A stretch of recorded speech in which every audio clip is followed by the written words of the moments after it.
that I know sometimes things slip through, but they're really attentive.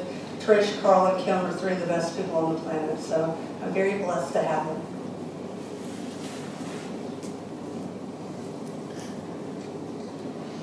What made you bring Zarek back into the series? Because you kind of left him off and then suddenly you bring him back in with the Dream Hunters. I didn't do it, he did it, man. Zarek said hello.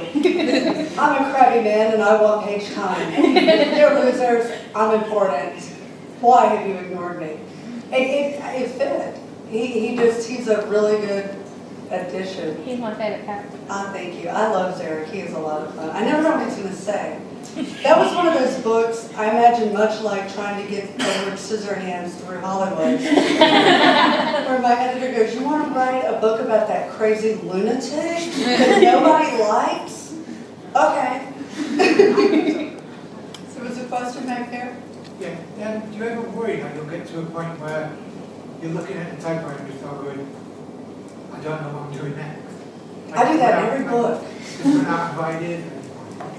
It's weird. Writing, and I've actually tried to explain this to my son, it's called second book syndrome, but it actually takes place your entire career, where you get to a point in every single book where you really don't think you can finish it. And it's like writing is the one job where you literally forget how you did it the last time. And there is this point where you go, I can't do it, I don't know where I'm going, I don't know where, and then you have this huge panic attack. And you have to really kind of, if you've seen the movie A, you go down on one knee and go, the characters got me through the last books, I will get through this one too. Or if you've had a baby, you know what I'm talking about, that moment where you're like, I can't do this. And really you have no choice because the baby's coming. And it's the same kind of thing where you just have to calm down and go, I am going to get the watermelon out, really? And by some miracle you do. Usually that's when I go, Loretta, do I suck? And Loretta goes, no, write the book, I need something to read. I have friends who, you do as a writer, and I think it's true of all artists. My other son said he draws, so and I know he does the same thing. He destroys some of the most beautiful things you've ever seen, because he's like, it's crap. I'm like, your crap is better than most anything, oh my God. He does fantasy art. And he will draw just these amazing dragons. And will he draw me a simi? No. We won't go there. But he has these incredible detailed things. And then they're on his wall one minute, and next minute they're wadded up and thrown out. And I'm like, give me that. And writing's the same thing. You hear this suck song in your head at all times. Suck, suck, suck, suck, suck, suck. And so Loretta's official job is when I call her up and go, do I suck? It's to go, no, you don't suck. Are you sure? Yes. I still think she's lying most of the time, but I'm grateful she'll at least talk me off the ledge. So I think I answered the question, did I? Yeah. Okay. I'm Southern. If you've ever asked a Southern person, if you ever go to the States, don't ask us for directions. We will lose you. Because the way we tell directions is like nobody else on the planet. All right, now what you want to do is no, you don't want to go that way, hang on. now get in the car. No, you don't want to go that way either, let me think. Okay, you want to go down to that barn where it used to be. Remember you don't remember the barn? You this barn. When we were kids, we used to, oh wait, okay, you need directions. Where was I? Yeah. Y'all go, yeah, we know these people. What sort of books do you like? I read everything. I read a lot of what my sons like to call, oh my God, it's boring. I read a lot of nonfiction. I read a lot of things like Beowulf and Chaucer. That's listed. And a lot of ancient literature. But I read a lot of modern genre fiction. Basically, I'll read the cereal box if I have nothing else. It's killing me. Favorite authors? Get him. I love Jim Butcher. I love Stephen King. I love Neil Gaiman. I love Stephanie Lawrence. I'm all over the place. So this reading all this historical stuff, is that inspiration in feeding your new characters, possibly? Is that where you get some of your ideas from? Possibly, I don't know. It's like, Because you read something, you're like, oh god, that is so awesome. Does it somehow filter into a book one day? It might, but not consciously. I don't know if it does. So they really are like Athena. They kind of spring full form out of my head.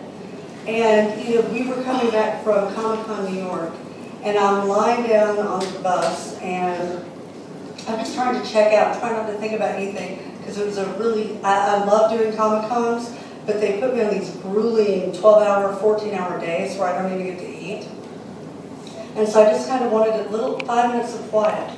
And I'm laying there, la la la la la la, and then suddenly, Thorn, and I'm like, Jill, your handwriting is legible. Take notes. I've got a character named Thorn. And then I just start unloading on her, and Kim's like, slow down, hold on. So, they usually come at moments like that where I don't have a lot of quiet time, but if I ever do, it's like, new character. And I actually have 3 series you guys don't even know about that are growing in my head, and it's like, stop that, I've got other stuff I need to work on. So, yeah. Hey Sherrilyn, did you study Greek mythology before you did for research for your Dark Hunter series? Since I was that weird little kid who used to carry around the huge tomes, Yeah, I love. and my librarians thought I was nuts. And actually, we have, what are they called? The reserve books that they don't let you check out, but I was in the library so much. Yeah, research ones. Yeah. But they would actually loan them out for me. They'd be like, we know you won't let the book get hurt. So I always loved Greek mythology. Yeah. I discovered it when I was 8 years old. That's what drew me to the series in the first place. I thought, Greek mythology, that is new. Oh, I know, right? But I didn't put it together for years. It wasn't until college that I decided to really write with Greek myth. Thanks. Do you sleep with a notepad next to your bed? You wake up during the night and think, have a dream. Wait till you see my handwriting. I never took notes. Oh, no, my hand, no. Weirdly, no, I can't do dictaphones, but my handwriting is atrocious. It was so bad that when I was in high school and college, I took notes with the runic alphabet. Because at least that I could generally make out. Was there, I thought I saw a question over here. Yeah, are you doing any Thorn and Hellchaser books? You haven't done any Hellchaser? Don't want to. Who's on Twitter? Who's videoing this? I'm going to break thumbs. Shh. The next book, Cadigan. Yeah, I know, I'm just giving a spoiler. I saw you.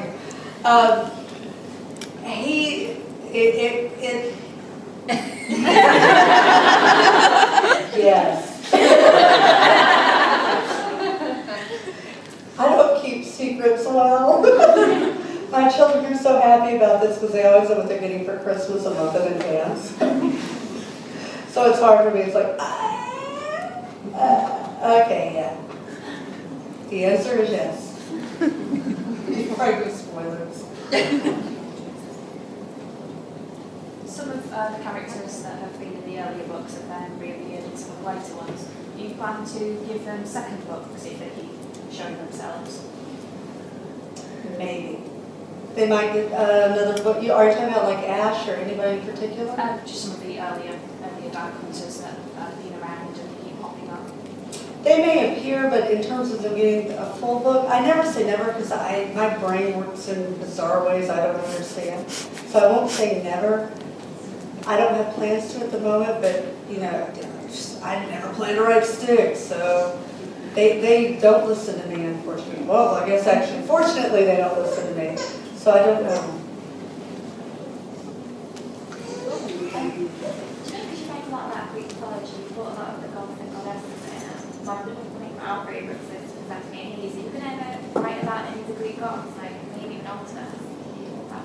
I have thought about writing, there's so many Greek gods and goddesses that I love. Obviously, the Apollo's not one of them. But,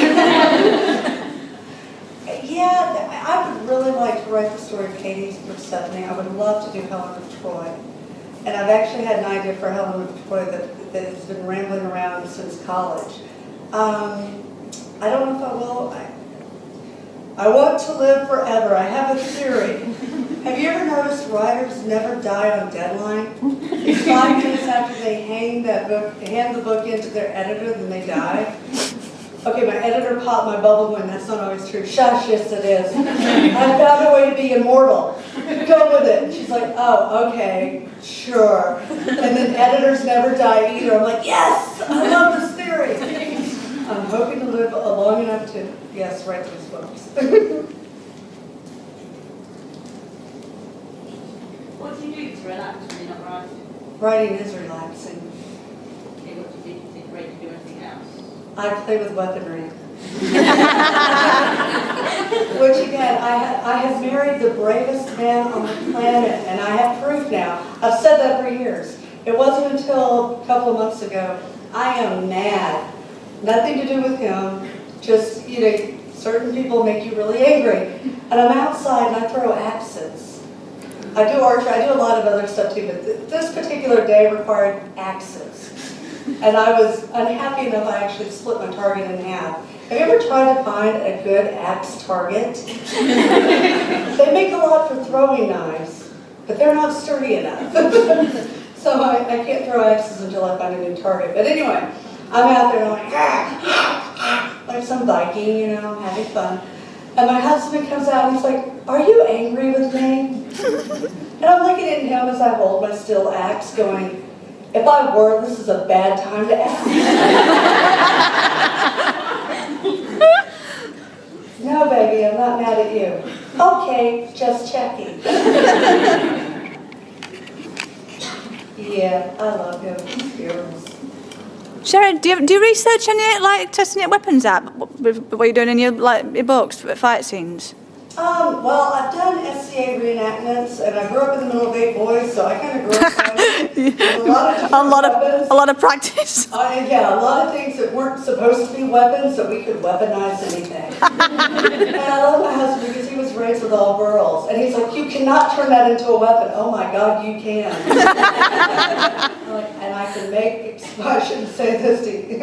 I keep waiting for Homeland Security. It's called We're Women, We're Inventive. Yeah, exactly. We can make anything explode. Duct tape does miracles. You'd be amazed at things you can make flammable with some duct tape. And ironically, one of my cousins that I grew up with became a demolitions expert. I was in 6th grade. And my uncle actually he did demolitions for buildings. So we actually did grow up with dynamite and such. And I have the wire for blasting caps wrapped around my arm. We made jewelry out of it. I made jewelry, the boys didn't. And I was in class one day, and they're like, if you see this, report it to your teacher immediately. And I'm looking down, it's wrapped around my fingers and hands. I'm like, oh, better undo that.